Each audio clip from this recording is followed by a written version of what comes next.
putra dan putri Indonesia mengaku bertumpah darah satu tanah air Indonesia. 2. Kami, putra dan putri Indonesia, mengaku berbangsa satu, bangsa Indonesia. 3. Kami, putra dan putri Indonesia, menjunjung bahasa persatuan, bahasa Indonesia. Tahukah kalian apa itu Sumpah Pemuda? Sumpah Pemuda adalah keputusan Kongres Pemuda kedua yang diselenggarakan 2 hari, yaitu pada tanggal 27 sampai dengan 28 Oktober 1928 di Batavia, yang kini bernama Jakarta. Keputusan ini menegaskan cita-cita akan tanah air Indonesia, bangsa Indonesia, dan bahasa Indonesia. Tahukah kalian bahwa ada beberapa fakta menarik mengenai Sumpah Pemuda?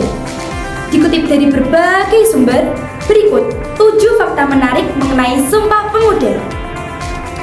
1. Awalnya tidak memiliki nama Sumpah Pemuda. Sumpah Pemuda kini dikenal sebagai tonggak sejarah pergerakan kemerdekaan. Namun, pada saat Kongres berlangsung, rumusan yang ditulis oleh Muhammad Yamin itu tidak disebut sebagai Sumpah Pemuda. Meski telah dibacakan pada Kongres, rumusan ikrar itu tidak memiliki judul tertentu. Istilah Sumpah Pemuda baru muncul setelah Kongres berlangsung beberapa hari. Akan tetapi, peringatan Sumpah Pemuda tetap didasarkan pada tanggal pembacaan ikrar, yakni 28 Oktober. Bahasa Belanda mendominasi. Pada saat Kongres berlangsung, bahasa Belanda masih mendominasi pembicaraan. Sebagian pembicara dalam Kongres Pemuda II menggunakan bahasa Belanda. Tak hanya pembicara, notulen rapat dalam Kongres pun ditulis menggunakan bahasa Belanda. Meski begitu, ada juga yang mahir berbahasa Melayu yang kelak menjadi bahasa Indonesia, yakni Muhammad Yamin. Ia bertugas sebagai sekretaris sidang dan penerjemah pidato serta kesepakatan sidang ke dalam bahasa Melayu. 3. Lagu Indonesia Raya dibawakan penciptanya tanpa syair.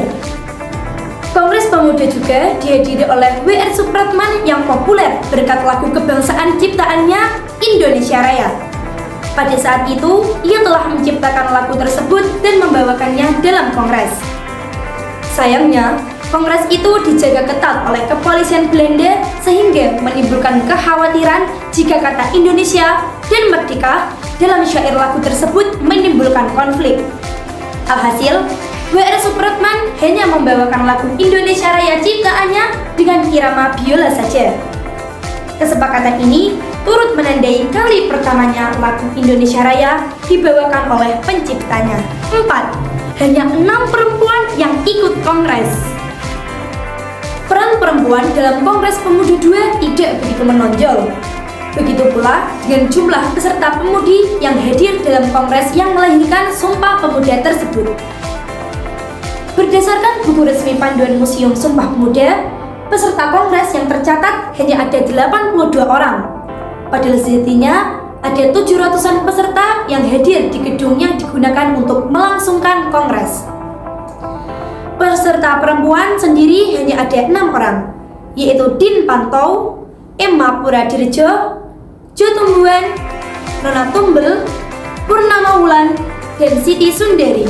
5. Naskah Pemuda ditulis oleh 1 orang. Muhammad Yamin yang menjadi sekretaris dalam Kongres turut mengikuti rapat maraton yang digelar pada tanggal 27 sampai dengan 28 Oktober 1928. Ia juga berdiskusi bersama utusan lain dari berbagai daerah. Berdasarkan diskusi dalam rapat tersebut, tercetuslah Ikrar Pemuda. Yamin sendiri bertugas untuk meramu rumusan dari hasil diskusi. Hebatnya, tak butuh waktu lama bagi Yamin merumuskan Ikrar Pemuda yang kemudian ia serahkan kepada Kepala Kongres, yaitu Sugondo Joyo Puspito. Selanjutnya, rumusan Yamin disetujui oleh seluruh utusan organisasi pemuda. Rumusan yang menjadi Ikrar Sumpah Pemuda selanjutnya dibacakan oleh Sugondo dan dipaparkan oleh Yamin yang kemudian disahkan sebagai Sumpah Pemuda. Yang keenam, tidak boleh ada kata merdeka. Kongres Pemuda II dijaga ketat oleh kepolisian Belanda. Saat kongres berlangsung, para peserta tidak diizinkan menyuarakan kata merdeka. Kata tersebut pada saat itu memang merupakan kata terlarang.